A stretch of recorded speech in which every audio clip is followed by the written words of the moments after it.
Bismillahirrahmanirrahim. وَلْتَكُنْ مِنْكُمْ أُمَّةٌ يَدْعُونَ إِلَى الْخَيْرِ وَيَأْمُرُونَ بِالْمَعْرُوفِ وَيَنْهَوْنَ عَنِ الْمُنْكَرِ. Assalamualaikum warahmatullahi wabarakatuh. Alhamdulillah wassalatu wassalamu rasulullah mabad. Allah berfirman, wajahidu bi amwalikum wa anfusikum. Berjuanglah kalian, berjihadlah kalian melalui hartamu dan dirimu. Hampir semua ayat-ayat berjuangan dan pengorbanan itu dimulai dengan bi amwalikum, harta kalian, harta kalian. Saya mengajak secara praktis dan kami sudah buktikan. Rp1.000 itu bisa luar biasa dahsyat. Bisa beli mobil, bisa buat kuburan, ya, bisa membangun masjid. Uang 1.000. Mari kita satukan uang 1.000 kita. Nanti kami jemput. Di rekening ini insya Allah bisa kita buat. Di rekening ini insya Allah kita buat sebuah kekuatan umat dengan Rp1.000. Rp1.000 dahsyat. Udhiyah dalam pandangan 4 mazhab, kami mencoba meramu dengan pendekatan adab pandangan-pandangan 4 mazhab dalam bagian-bagian yang kita bahas. Yang pertama ini hukum. Bagaimana hukum berkurban dalam 4 mazhab. Nanti pembahasan-pembahasan lain bagaimana tinjauan 4 mazhab. 4 mazhab yang kita masuk adalah Abu Hanifah, Imam Malik, Imam Syafi'i, Imam Ahmad bin Hanbal. Karena sesungguhnya mazhab itu banyak. Banyak mazhab sebenarnya, cuma yang bertahan sampai hari ini populer kita kenal dengan 4 mazhab ini. Kalau sisi hukum kita lihat, kalau Abu Hanifah itu satu di antara 4 yang mengatakan wajib. Dia wajib. Jadi kalau orang itu merdeka, muslim, mukim dan memiliki nisab dengan harta, dia wajib itu. Jadi kalau Imam Abu Hanifah itu wajibkan, sama dengan pendapat Syekhul Islam Ibnu Taimiyah. Dan itu diambil juga Imam Ats-Tsauri, Imam Al-Laits, dan di abad ini Syekh Shalih Al-Utsaimin juga belum menjelaskan hukumnya wajib. Apa landasan hukumnya? Ya, karena 4 mazhab ini beda-beda. Kecuali Imam Malik dengan Imam Syafi'i sepakat. Tapi Imam Ahmad bin Hanbal sedikit juga beda. Bukan wajib, bukan juga sunnah. Yang jelas 4 ini mereka sepakat bahwa masyru'. Masyru' itu artinya jelas dalilnya, jelas sesuatu yang memang dibagikan pegangan. Tapi masyru' itu, kalau sudah masyru' itu pasti cuma 2, wajib atau sunnah. Wajib atau sunnah. Kalau mamnu pasti 2. Pasti 2. Kalau dia terlarang pasti haram dan makruh. Tapi bukan perkara itu, Pak. Kita lihat apa dalilnya. 1, Abu Hanifah pakai dalil ini, fasholli li rabbika wanhar. Di sini perintah, maka salatlah li rabbika karena Allah Tuhanmu, wanhar dan berkurbanlah. Perintahnya di sini perintah salat dan perintah berkurban. Kaidahnya Abu Hanifah, al-aslu fil amr al-ujub. Hukum dasar kalau itu diperintah, hasilnya ujub, perintah wajib. Ini perintah salat dan berkurban, salat dan kurban. Cuma pakai was saja. Salat 1, wanhar 2. Kesejajaran. Salatnya diterima, kurbannya jangan ditolak. Nah, beliau juga pakai hadis ini, man kana lahu sa'ah atau man wajada sa'ah wa lam yudahi, dia tidak berkurban, ya fala yakrabanna musallana, maka dia jangan mendekati tempat salat kami. Musallana ini Pak bukan musalla sebagaimana definisi kita hari ini.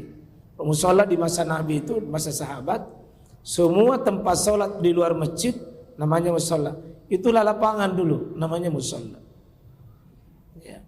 Hadis ini kita lihat Ahmad di musnadnya, Ibnu Majah di sunannya, Abu Hurairah riwayatkan dari sahabat yang mulia Abu Hurairah, dan peneliti hadis seperti Albani mengatakan hasan. Kalau begitu Imam Abu Hanifah mengatakan ini ancaman. Siapa memiliki kemampuan berkurban, kalau dia tidak berkurban, diancam. Seandainya cuma sunnah, yang tidak perlu diancam begini. Karena ancamannya tegas, tidak usah dia pergi sholat, sementara sholat sesuatu yang baik, disuruh tinggalkan sholat sekalian. Kau dia memiliki kemampuan, diusir oleh Nabi SAW. Ancaman begini, kata Abu Hanifah, seperti Al-Lais, ya juga seperti ya Ats-Tsauri, seperti ya Ibnu Taimiyah, Syekh Shalih Al-Utsaimin, itu larangan yang diancam. Kalau ada ancaman begini bukan sunnah. Itu kan kalau mengenai wajib dan sunnah itu hampir kerjanya ahli ilmu yang menggolongkan itu definisi. Karena itulah di situ para fuqaha berbeda mengatakan wajib dan sunnah, karena dalilnya mungkin sama tapi pemahamannya berbeda. Dipakai juga ini hadis. Ini ada hadis, man zaba qabla ayyusalli falyuid. Siapa yang sembelih kurbannya padahal belum sholat, falyuid, ganti. Kata ganti di sini disuruh tegas ganti, berarti perintah itu tegas. Seandainya cuma sunnah ya tidak usah diganti lah. Tapi ada kata falyuid, ganti. Seandainya cuma sunnah tidak perlu ganti. Ya. Ada lagi hadis. Ya, ini hadis. Kalau seperti ini Pak Bukhari tidak ada catatan hasan sahih. Itu kalau Imam Ahmad ya karena musnad mesti ada catatan. Ibnu Majah mesti ada catatan. Tapi kalau Bukhari tidak perlu catatan sahih. Itu sudah ijma ahli hadis. Kalau Bukhari dan Muslim di kitab sahihnya ya sudah sahih lah. Jangan dikorek-korek lagi. Nah, ini juga sama dengan hadis ini. Ya, ayyuhan nas. Ini ketika ini Mihnab mengatakan, ya, nahnu wukufun ma'an Nabi sallallahu alaihi wasallam di Arafah. Kami dulu wukuf di Arafah. Waktu kami wukuf di Arafah, Nabi berpidato, ayyuhan nas, wahai manusia, inna ala ahli baitin. Setiap rumah tangga. Jadi yang diperintah berkurban itu bukan orang per orang, tapi ahli baitin, kepalanya rumah tangga. Jadi kalau kepala ada istri situ, 2-3 istrinya, suaminya berkurban ikut semua, anak-anaknya ikut semua. Kalau 40 anaknya 40. Selama anak itu belum memiliki bait, belum memiliki rumah tangga tersendiri. Fi kulli am, setiap tahun. Ini kurban Pak, bukan ganti-gantian, tahun ini suamiku, tahun ini istri, tahun ini anaknya. Bukan model begitu. Ada ibadah itu satu kali seumur hidup. Kurban ini fi kulli am, tiap tahun. Ada diperintahkan ini adha. Imam Awani mengatakan di sini tiap tahun Anda diperintahkan untuk berkorban. Kata beliau di sini, seandainya itu cuma sunnah ya, tidak ada kata penegasan ini fi kulli am. Ya. Kalau ini ada catatan karena cuma Abu Dawud, Ahmad, An-Nasai, Tirmizi, ini Mikhnab. Maka catatan hasan oleh peneliti hadis. Nah, coba kalau Imam Malik sunnah. Begitu juga Imam Syafi'i cuma sunnah. Nah, cuma hukum sunnah ini ada yang menarik Pak. Coba kita lihat Imam ini beliau dalilnya. Sebentar Imam Ahmad itu menarik. Dibilang sunnah tapi jangan ditinggalkan. Sunnah tapi tidak baik ditinggalkan. Artinya memang sunnah tapi sebagaimana Nabi, tidak pernah Nabi tinggalkan kurban sejak disyariatkan kurban itu. Dalilnya ini 3 hadis begini, meskipun matanya beda-beda. Iza dakhalal ashr, kalau sudah masuk hari ke-10, 1 sampai 10 maksudnya itu. Wa indahu udhiyah, dan ada hewan kurban. Yuridu, ini penegasan dua mazhab ini. Imam Malik, Imam Syafi'i. Ada kata yurid, ada kata al-iradah. Iradah itu berkehendak, berkemauan. Itu kehendak itu berarti pilihan. Kalau pilihan itu bukan wajib. Sebab kalau wajib itu tidak ada pilihan. Kerjakan. Kalau kata yurid berarti ya sesuatu bisa dipilih. Siapa yang mau berkurban ayudahi fala ya'khuzanna. Jangan mengambil sya'ran, rambutnya, wala yaqlimanna zuhura, kukunya. Jangan potong lagi kuku. Jadi bapak yang mau berkurban menurut hadis ini sahih. Sahabat yang mulia, sahabiah Ummu Salamah, ini 3 hadis begini kurang lebih semua sumber dari Imam Muslim dari Ummu Salamah. Jangan potong kuku, jangan potong bulu, jangan potong rambut sejak 1 sampai 10 Zulhijjah. Dilarang. Dan larangannya ini adalah paling rendah makruh dan bisa larangan haram. Ini. Ada hadis salasun hunna, ada 3 perkara alayya bagiku, kata Nabi, faraidun itu wajib, tapi wahunna lakum, yang 3 itu bagi kalian umatku cuma bukan wajib, cuma tatawud. Al-watru wan nahru wa salatud duha. Ya witir, berkurban dan salat duha. Seandainya hadis ini Pak Sohi, ya selesai nih. Karena Nabi sudah menetapkan wajib bagiku. Cuma masalahnya hadis ini cuma diriwayatkan oleh Imam Ahmad, Al-Hakim, Ad-Daraqutni dari sahabat yang mulia Abdul Abbas. Cuma catatannya adalah catatan ini dhaif, lemah. Oleh menurut peneliti hadis Imam Ahmad Syakir. Ini peneliti hadis lemah. Kalau begitu tidak bisa menjawab ini hadis, tidak bisa menyelesaikan ini. Karena seandainya sahih ya sudah. Ada penguat yang lain. Abu Bakar pernah meninggalkan untuk sengaja supaya tidak dianggap wajib. Ya. Tapi kalau amalan apalagi cuma Abu Bakar, ya tidak serta-merta juga. Ya. Juga ada penguat hiya sunnah ma'rufah. Sunnah di sini ma'rufah, ya. Sunnah yang bukan sunnah dalam fikih. Karena ada 3 sunnah, ada sunnah fikih, ada sunnah usul fikih, ada sunnah yang disebut dengan ya sunnah lawannya ya temannya hadis. Bisa saja sunnah sebagaimana disebutkan Nabi, taraktu fikum amrain ma in tamaksaktum bihima lan tadillu abada, kitaballah wa sunnah. Sunnah di situ hadis. Kehidupan Nabi yang sudah turun-temurun itu bisa sunnah. Jadi bukan sunnah dalam fikih. Ini juga ada hadis yang lain. Iya, ada hadis mengatakan ya, kalau Nabi sudah berkurban, maka untuk umatnya itu tidak wajib lagi. Ini hadis. Ya. Cuma ini maknanya tidak seperti itu. Nah, selesai. Coba lihat Imam Ahmad, Pak. Hukumnya sunnah dan dilarang ya meninggalkannya. Ya, kalau di sini kata tidak meninggalkannya. Bagi yang mampu, ini kita bahas 4 fikih ini, 4 pendapat. Ada kata-kata bagi yang mampu. Begitu juga tadi Abu Hanifah bagi yang mampu. Sekarang ukuran mampu bagaimana? Bagaimana kata mampu ini? Man kana lahu sa'ah. Bagaimana ukuran mampu menurut definisi 4 imam mazhab? Karena nanti orang bilang, kenapa tidak berkurban? Tidak mampu kak? Tidak mampu kak? Apa betul kita tidak mampu? Ya kita lihat ini.